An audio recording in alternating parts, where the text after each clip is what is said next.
여기서 이제 컴퓨터를 조립하거나 본체를 뜯어보신 분이 계신가요, 혹시? 본체를 뜯어보면은, 이제 메인보드가 이렇게 나오죠, 그죠? 그 안에 이제, 이 메인보드는 이제 컴퓨터에 있는 여러 장치들을 통합해주는 그런 역할을 하고 있죠.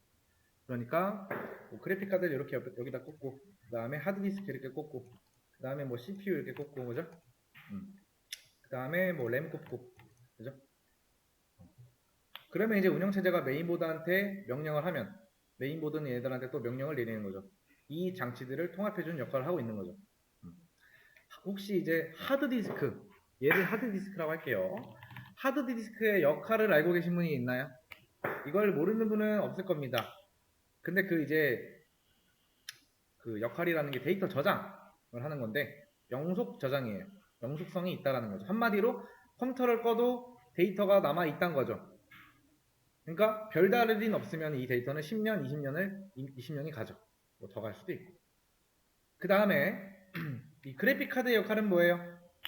복잡한 수학 연산을 담당한다. 원래는 이제 컴퓨터에서 일은 오직 뭐만 해요? CPU만 한다라는 거예요. CPU 같은 경우에는 애초에 게임을 위해 만들어진 게 아니고요. 근데 이제 컴퓨터에서 뭐 예를 들어 3D 게임을 돌릴 때 수학 연산을 해야 되는데 그거에 특화된 기능은 뭐 GPU에 있습니다. 근데 공부하실 때 GPU는 생각 안 하셔도 돼요. 이렇게 생각하시면 돼요. 하드디스크의 역할은 데이터 저장, CPU의 역할은 CPU 보면은 보통 펜이 달려있는데 그 펜이 CPU가 아니고 그 펜을 치워보면은 뭐 조그만한 칩이 하나 이렇게 있어요. 그 칩이 있는데 얘가 일을 엄청 많이 해서 뜨거워져서 그래서 그걸 식혀주려고 펜이 있는 거고 얘가 이제 데이터 처리. 그럼 여러분이 이제 의문이 들 거예요. 여러분이 예를 들어서 롤을 한다. 그럼 우리가 하드디스크에 롤을 깔죠. 그 다음에 이 롤을 실행하면 하려면 뭐가 있어야 된다? 이 롤 안에 있는데 데이터 처리. 그건 이제 우리가 CPU가 한다고 했죠. 그러면 이 상태에서 이 램의 역할은 뭘까요? 우리가 흔히 게임을 늘리려면 램의 용량을 늘려야 된다고 해요. 잘 보면 아시겠지만 이제 얘는 이제 헤르츠 단위라고 해서 초당 몇 번 연산하냐 그런 거고요. 그 다음에 하드는 이제 뭐 기가 테라바이트 이건 이제 저장 장치니까 용량을 단위로 하는 거고요. 얘는 이제 처리 속도를 단위로 하죠. 서로 이제 결이 다른 거예요. 타입이 다른. 하드디스크도 몇 기가야? 램이 몇 기가야라고 하죠. 본질적으로 얘네 둘은 데이터를 저장한다는 면에서는 비슷하죠. 램은 용량이 작고 하드디스크 같은 경우에는 용량이 크다. 램을 추가하는 거는 돈이 꽤 비싸요. 많이 들어요. 그 하드디스크가 512, 512기가에서 만약에 1테라바이트로 바꾼다? 그러면은 얼마 안 들어요. 근데 램이 뭐예요? 만약에 32기가예요. 근데 그걸 64기가로 늘린다? 돈이 꽤 들어요. 왜 그럴까요? 이 램의 역할을 아셔야 돼요. 여러분이 하드디스크를 뜯어본 적이 있나요, 혹시? 하드디스크가 이제 이렇게 생겼는데 이걸 뜯어보면은 이제 CD처럼 이제 자기 디스크라고 해서 하나 이제 디스크가 들어있어요. 옛날 드라마 같은 거 보면은 이렇게 이제 생겼는데 옛날 드라마 같은 거 보면은 이제 뭐 전축 같은 게 이렇게 있죠. 그리고 뭐 바늘 같은 게 있고 그 이제 레코드판이 돌아가면서 음악이 나오죠. 그런 거랑 거의 비슷한 원리로 이렇게 바늘이 있고 이 디스크에서 데이터를 받아올 때 어떻게 하냐면은 데이터는 오직 이 바늘을 통해서 뽑아갈 수 있어요. 이게 이제 돌아가면서 그 뭐야 데이터를 또 뽑아갈 수 있는데 그러면 생각을 좀 해보면은 빨리 도는 게 좋을까요? 늦게 도는 게 좋을까요? 컴퓨터 속도가 빨라야 돼요. 만약에 1초에 한 번씩 돌아요.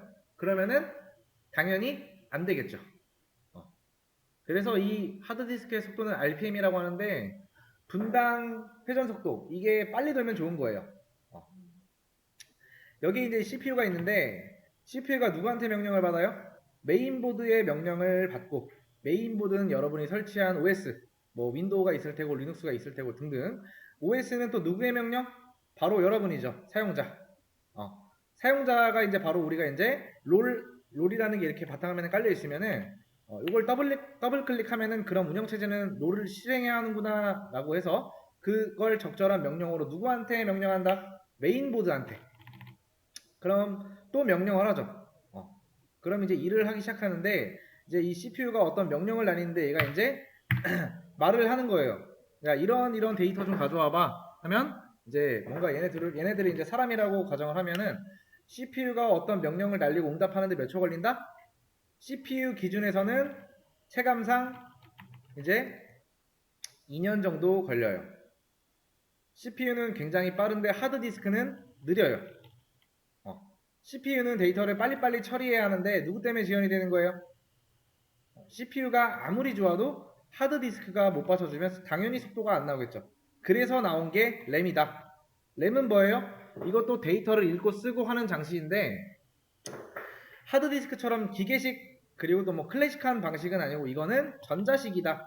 대략 설명하면은 하드보다 램이 한 2만 배 정도 빠르다라고 보시면 돼요. 그럼 CPU 입장에서는 램과 일을 하고 싶겠죠? 그래서 사용자가 우리가 롤을 하려고 더블 클릭을 했어요. 그 롤을 램에 복사를 해놓고 물론 롤을 까보면 롤의 데이터가 예를 들어서 1기가라고 해볼게요. 1기가 1기가가 다 올라가지 않아요. 1기가 중에 뭐 이미지 파일이 있을 거고 또 뭐 동영상 파일 그런 게 싹 다 올라가는 게 아니에요. 요 안에 핵심적인 로직만 올라가요. 여기에 롤만 올라갈까요? 아니죠. 브라우저 그리고 뭐 음악 듣는 분들은 또 음악 플레이어 실행하면 그런 것들까지 올라가는 거죠. 그럼 램이 크면 좋은 점이 뭘까요? 우리가 보통 여러 가지의 이제 컴퓨터를 키면 여러 가지의 프로그램을 켜놓죠. 그러면은 크기가 크면 좋겠죠. 근데 반대로 램이 작으면 안 되나? 라는 생각이 들 수가 있겠죠. 상관이 없다. 뭐 예를 들어서 롤이 1기가가 필요하고요. 브라우저 요게 1기가 근데 이제 그리고 음악 플레이어가 2기가 조금 용량을 보면 말이 안 되긴 하는데 일단 설명할 때는 굳이 문제가 안 되기 때문에 그리고 여기서 윈도우 1기가 이렇게 이제 있다고 해볼게요. 근데 여러분의 램이 4기가짜리예요. 자, 요거를 다 돌리려면은 5기가가 이제 필요한데 가능할까요? 가능하다. 근데 4기가면은 정말 4기가밖에 이제 못 들어가겠죠. 예를 들면 이제 제가 비율을 한번 들어보도록 하겠습니다. 저랑 제 친구가 한 12명? 12명 정도 있다고 해볼게요. 12명. 서울에 올라가야 돼요. 근데 서로 다른 이유로. 그래서 아무튼 12명이 우르르 다 올라갔어요, 서울에. 근데 처음에 돈이 없어서 이제 방을 서로 같이 쓰기로 합니다. 제 친구가 12명인데 이제 고시원에 간 거예요. 자, 고시원을 보시면 알겠지만 원래는 거의 한 명 정도밖에 못 자요. 네, 되게 좁아요. 네. 근데 아무튼 정말 노력해서 하면은 한 4명이 잘 수 있대요. 그런 곳에서 12명이 살 수 있을까요? 그래서 요 친구들끼리 해서 뭐 한 달 정도 우리가 지낼 수 있나요? 불가능하진 않아요, 이게. 왜요? 3교대로 나눠서 자면 되죠. 그런 것처럼 운영체제 같은 경우에도 들어오는 요청은 많은데 램이 한계가 있다? 그럼 시간을 둬서 그거를 10분할이라고 하죠. 그게 우리한테는 굉장히 짧아서 그렇지 이제 적당한 시간을 누구한테 할당해준다? 롤한테 할당해주는 거죠. 얘가 이제 어느 정도 하다 살짝 빠져주고 그 다음에 음악 플레이어가 들어왔다 살짝 빠져주고 얘네들끼리 서로 합리적인 시간을 가지고 나눠서 쓰는 거예요. 그래서 프로그램을 많이 실행하면은 이제 음악이 가끔 끊기거나 뭐 게임 같은 게 잠깐 버벅거리거나 혹은 인터넷 같은 게 웹브라우저 켜놓은 게 버벅거리거나 그런 건 왜 그렇다? 방금 설명한 요 램 설명한 거 있죠. 4기가 이런 것 때문에 그렇다. 근데 램이 크면은 이런 걸 램이 용량이 크면 이런 걸 안 해도 된다. 그러면 램을 제가 왜 이렇게 설명을 할까요? 개발자가 다뤄야 될 도구가 램이다. 램은 메모리라고도 부르는데 여러분이 예를 들어서